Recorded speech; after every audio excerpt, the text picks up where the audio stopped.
सोचो क्या होगा कि अगर कोई हनुमान जी की माता के प्राण लेने आ जाए और उनकी आत्मा को अपने पास में बांधकर यमलोक ले जाए। हनुमान जी अपनी मां की मृत्यु देखकर काफी भावुक हो जाएं और बाद में अपनी मां के प्राणों को वापस लेने के लिए यमपुरी जाकर यमराज से ही युद्ध करके अपने मां के प्राणों को वापस लेकर आएं और यमराज उनके सामने अपने घुटने टेक दें और तीनों लोकों में कोई हनुमान को ना रोक पाए।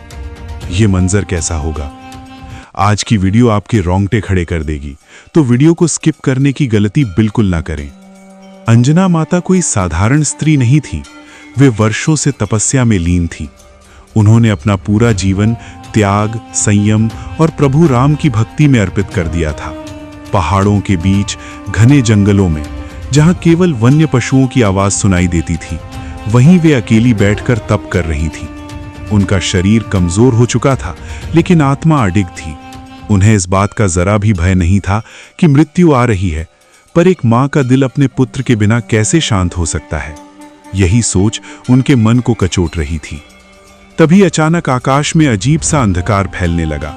सूर्य की रोशनी फीकी पड़ गई, धरती में हल्का सा कंपन हुआ और धुएं के बीच एक विशाल आकृति प्रकट हुई।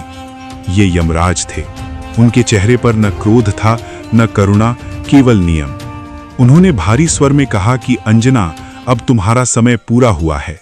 तुम्हें इस लोक को छोड़कर मेरे साथ चलना होगा। ये वाक्य किसी शस्त्र की तरह उनके हृदय में उतर गया। लेकिन अंजना माता डरी नहीं। उन्होंने आंखें बंद की और मन ही मन अपने पुत्र को पुकारा, हनुमान।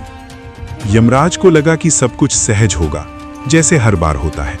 लेकिन उन्हें क्या पता था कि आज वे जिस आत्मा को लेने आए हैं वो किसी साधारण मां की नहीं, बल्कि उस महाबली की माता है जिसने देवताओं को भी अपने पराक्रम से चौंका दिया था।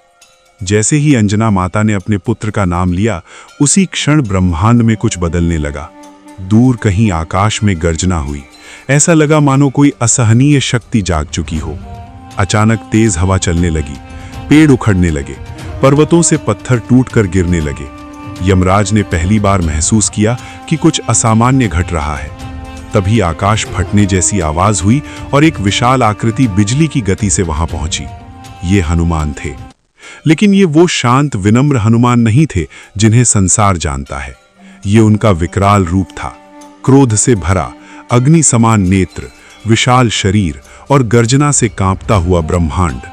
हनुमान ने अपनी मां को देखा, कमजोर, थकी हुई, लेकिन फिर भी चेहरे पर शांति। वो दृश्य उनके हृदय को चीर गया। उन्होंने यमराज की ओर देखा और पहली बार मृत्यु को चुनौती दी।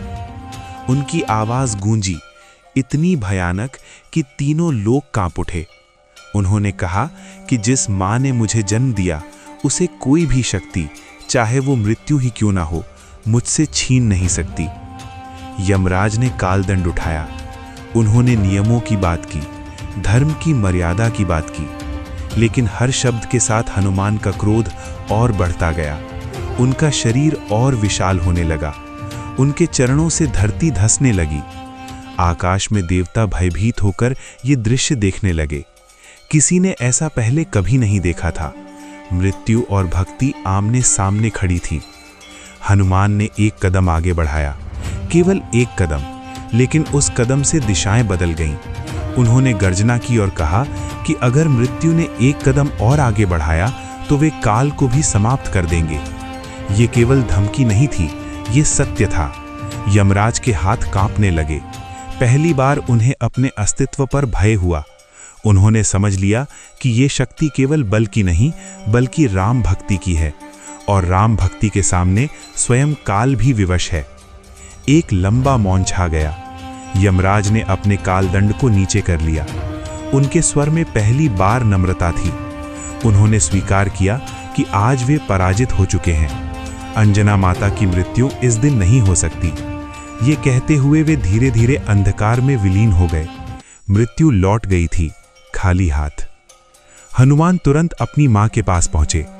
उन्होंने उन्हें अपनी विशाल भुजाओं में उठाया। उस क्षण कोई देवता नहीं था, कोई महाबली नहीं था, केवल एक पुत्र था जिसने अपनी मां को खोने से बचा लिया था। अंजना माता की आंखों से आंसू बह निकले। वे जानती थीं कि ये क्षण इतिहास बन चुका है। इस घटना के बाद तीनों लोकों में ये कथा फैल गई कि जिस स्थान पर सच्ची भक्ति होती है वहां मृत्यु भी हार जाती है। हनुमान केवल शक्ति का प्रतीक नहीं है, वे उस प्रेम का प्रतीक हैं जो नियमों से ऊपर होता है।